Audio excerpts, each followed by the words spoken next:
Bueno, parece el cuento de la mala pipa en realidad, lo de la Corte, pero finalmente hoy tampoco hubo quórum, el organismo no lo dio, y ahí sigue el tema pendiente aún. ¿Se irá a la Corte o no? Se va a ir, y esta es una larga lucha, y en parte de esta lucha es no dar quórum para que se produzca el pacto de impunidad frente a la extorsión de la Corte. La Corte está diciendo, en un sector, ¿no? 5 jueces dicen, ya dictamos un fallo en contra de la especificación. Si ustedes nos garantizan la impunidad, nosotros retiramos el fallo. Entonces, es una Corte que extorsiona y que ha cometido tantos delitos. Pero esta es una larga lucha y creo que es como si nos preguntaran, yo le quiero explicar a la gente por qué no damos quórum. Es como si usted me dijera, si usted se sienta, ejecuta la pena de muerte contra alguien. Es decir, sentarse puede significar, en este caso sentarse es garantizar las mayorías disciplinadas tendientes a evitar los 2/3 de la acusación, porque hay mayoría para acusar, pero hay sectores del Partido Justicialista que quieren hacer este pacto de impunidad y este cambio de la extorsión. Y no va a haber paz en este país hasta que no haya justicia. Así que esta es una pelea que la vamos a llevar hasta... Y si fuéramos derrotados, tenemos 120 denuncias más. Aunque me lleve la vida, esta Corte se va a ir. ¿Cómo se destraba esto fuera del tema del quórum? Porque supongamos que la semana que viene suceda esto. Haya quórum, se vote y... Bueno, porque tampoco el gobierno va a seguir mucho tiempo con un fierro en la cabeza negociando nada, me imagino, ¿no? Yo diría que nosotros tenemos el objetivo principal de este país es recuperar la paz recuperando su justicia. Este es el objetivo. Digamos, pensemos más adelante. ¿De qué vale tener una corte extorsionadora si va a extorsionar al otro día? Digamos, no se puede tener, lo único que no puede tener un país es una Corte Suprema que extorsione, por lo menos en una mayoría automática. Así que es necesario que se vayan. No sé cuánto más el gobierno va a insistir y no sé cuánto más algunos partidos no van a romperse en sus mayorías para sentarse. Pero hasta ahora la venimos ganando, pese a los titulares, ¿no? Que están jugando los titulares de los grandes periódicos en la Argentina a decir que el fondo exige que hay un avance. Esto también hay que denunciarlo, ¿no? Estamos jugando a la impunidad en este país, es una cosa tremenda, ¿no? El derecho a la verdad, el derecho a la justicia está en juego profundamente y me parece que todos vamos a tener que ser juzgados éticamente y juzgados penalmente, porque hay una abdicación. Yo creo que estuve con Berbisky en un encuentro de periodistas en el 2000 en Washington, donde justamente el tema que yo había planteado era este, se habían planteado los excesos, digamos, la persecución de periodistas por decir la verdad. Yo ahí manifesté cuál era el problema de cómo se cercena el derecho a la verdad cuando las empresas periodísticas abdican del derecho a hacer saber a su sociedad la verdad, o la esconden, o la simulan, o la tergiversan, ¿no? Y esto también hace a la república, a la democracia, a las cuestiones profundas que vamos a tener que resolver los argentinos y que de hecho las vamos a resolver bien, ¿no? Cuando vos hablas de que se vaya a la Corte, ¿estás hablando de que se vaya toda la Corte? Nosotros acusamos a los 9 jueces. En muchísimas de esas, no son los 9 jueces igualmente, hay algunos jueces que son claramente corruptos y que tienen innumerables causas. Hay otros que han cometido omisiones que en realidad son inexplicables, que básicamente son Petraki y Bosser, pero que son personas, o incluso en algunos casos Fay, pero son personas que nadie puede decir ahí no hay un hecho deshonesto como en los otros casos. Pero creo que por acción o omisión hay una responsabilidad. Y yo te diría una cosa, la verdad no es parcial. No es que es la verdad para la mayoría automática porque eran menemistas y debe no serla porque eran radicales y porque algunos omitieron. La verdad es total. Cuando nosotros en la Comisión de Lavado tuvimos que hablar de financiamiento, yo puse que el gobierno del doctor Alfonsín en el Banco Central había recibido dinero del BCCI. Y me dolió mucho, pero la verdad no es parcial. En consecuencia, yo creo que deben ser juzgados y acusados todos los jueces y que algunos podrán ser absueltos, pero que tienen que ser juzgados. El caso de Embajada de Israel, que es un escándalo, que a Fojas 20 ya estaba, que podía ser la yihad islámica, siguieron 5 años sin avanzar en la investigación y de esto fueron responsables todos por acción o por omisión, en un caso que compromete a la comunidad internacional.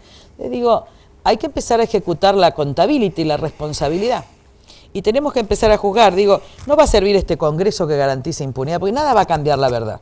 Yo sé que nos acusan de todo, yo estoy tan acostumbrada a la difamación, pero digo, por más que nosotros seamos horrorosos los que lo acusamos, y principalmente yo, que me he convertido en la peor de todas, nada cambia la verdad, que esa mayoría automática es corrupta y que el Congreso, algunos diputados del Congreso quieren garantizar impunidad.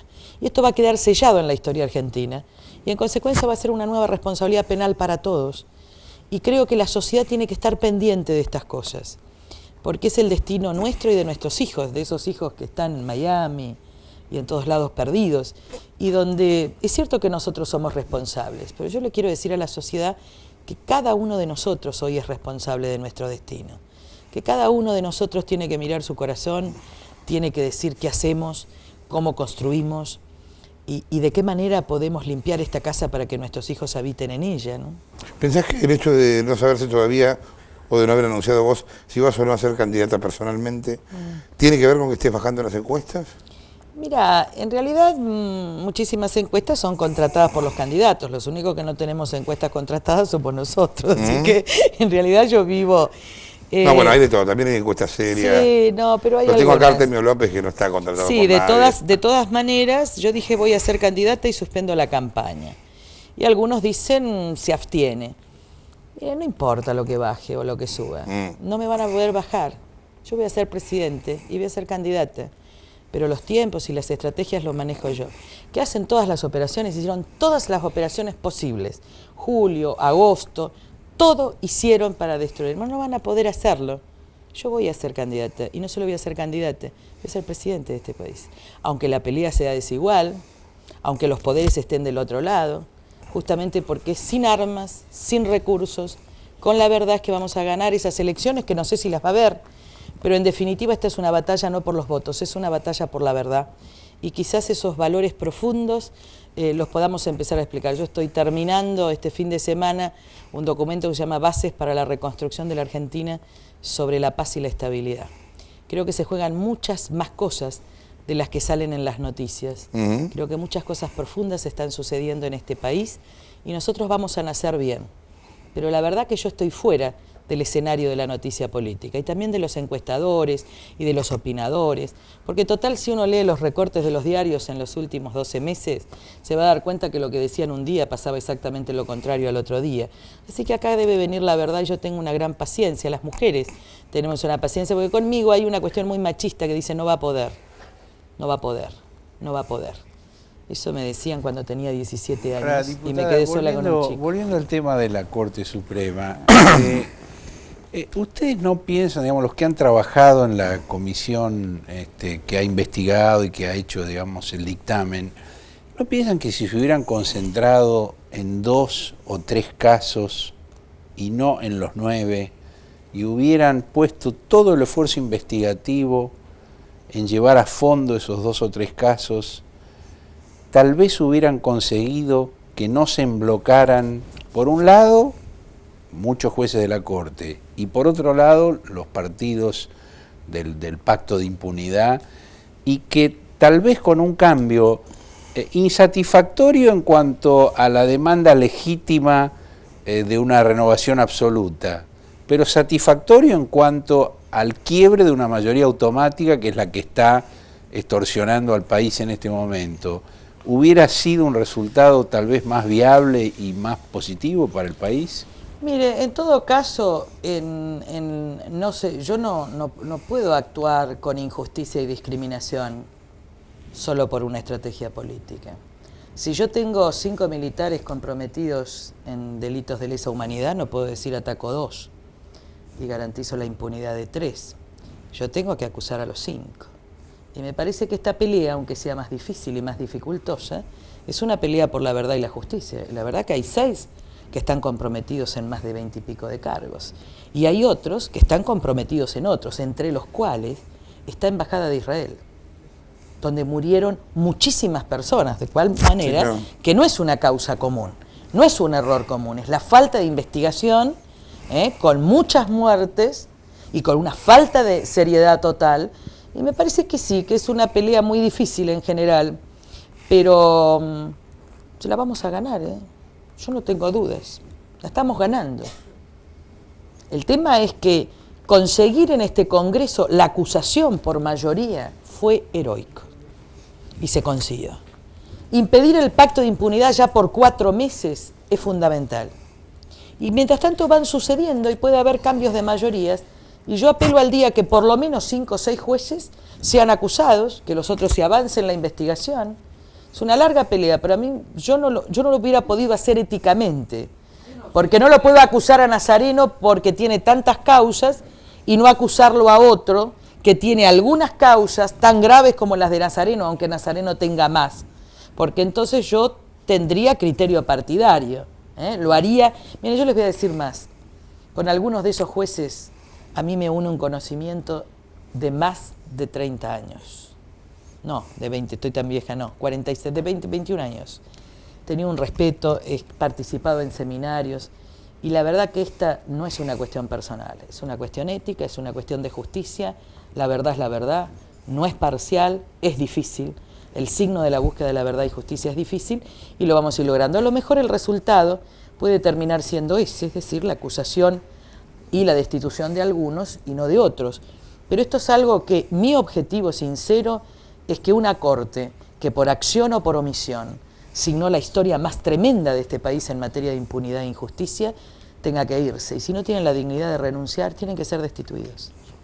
¿Reinaldo? No, prácticamente me contestaba. Decía si había una opción intermedia, por ejemplo, que esto pase a comisión y quede para el próximo Congreso, para la renovación del próximo Congreso. Para nosotros no, pero puede pasar. Si la estrategia es no garantizar impunidad. La estrategia es no garantizar impunidad. Si para esto no tenemos que dar quórum en un determinado momento, lo vamos a jugar. Pero no sabemos claramente qué es lo que puede pasar en el país, porque si ustedes tienen en claro la historia de este juicio, se van a dar cuenta de que nosotros venimos acusando desde hace muchos años a la Corte. ¿Qué pasó? En realidad yo voy a contar la verdadera historia. Un día, en el momento en que todo el mundo reclamaba contra la Corte, estábamos en una reunión de labor parlamentaria y se había pedido una sesión especial para tratar las denuncias ante la Corte, porque la comisión no se reunía. Yo me acerqué al presidente Camaño y le dije, ¿por qué no convocás y ordenás esto? Y ellos estaban muy asustados con el afuera. Ordená y convocá la comisión. Al otro día se convocó la comisión, estaban todos chochísimos avanzando en el juicio y yo dije, esta es nuestra oportunidad. Al mes siguiente, entonces iba a ser una comisión, iba a ser una acusación por unanimidad. Y ahí empezó a gestarse el pacto de impunidad entre el presidente Duhalde y la Corte, donde la Corte le decía que iba a sacar algunos fallos en contra, sí, la extorsión. Y ahí algunos diputados que eran incluso firmantes de pedido de juicio político se empezaron a borrar. Ahí tuvo una actuación excepcional el presidente de la comisión, Sergio Acevedo, que es del Partido Justicialista, que yo lo conozco desde hace mucho y que es una excelentísima persona, quizás de las mejores que he conocido en todos estos años. Y pudimos consagrar la mayoría, incluso con muchos diputados radicales que se portaron hasta ahora de manera extraordinaria los que están en la comisión. Entonces, se creó un bloque institucional que hasta ahora viene resistiendo a los pactos del poder, viene resistiendo a las negociaciones de algunos dirigentes entre partidos para presionar. Ahora, esta batalla es larga y lo que no tenemos nosotros es la paciencia de la lucha. Hay que poder esperar la oportunidad. ¿Quién les dice que mañana alguno no se enoje? Porque como no votan por principio, sino por disciplinamiento y ocurrencia, estamos en manos de los acontecimientos por falta de seriedad, de responsabilidad, puede pasar que algún hecho cambie y que finalmente se haga justicia por casualidad. ¿Sabés que hay una posible alianza Menem-Duhalde a partir del fantasma de Rodríguez A? ¿Eso cambia de alguna manera el panorama político para vos o no? No, nada cambia. Esta batalla es una batalla por la verdad. Nosotros, me parece que los enemigos, el adversario a vencer no está en otros candidatos, el adversario a vencer está en el enorme miedo de una sociedad desanimada y desesperanzada. El enemigo está en nosotros mismos, que a veces decimos no podemos. El enemigo está cuando decimos no podemos crear una sociedad honrada, transparente, con justicia, no nos alcanza, somos impotentes, nos compramos el cuento de esos poderes invencibles, mafiosos, de estructuras, de cosas, y que si logramos vencer ese enemigo interno de millones de argentinos, este país se va a construir muy bien. El enemigo no está en aquel lugar. A mí, la verdad, que todos me quieren asustar, pero yo no me asusto. El enemigo, si esta sociedad un día y cada chico, cada mujer, cada hombre dice podemos construir una sociedad honrada, este país sale. Ahora, en realidad lo que hace jugar el régimen es la impotencia y el miedo. La impotencia a decirte no podés, y el miedo a decirte guarda que podés caer en el vacío, y en esos dos juegos están impidiendo el nacimiento, pero no lo van a lograr, no lo van a lograr. Estamos haciendo un corte, en un segundo estamos acá de vuelta.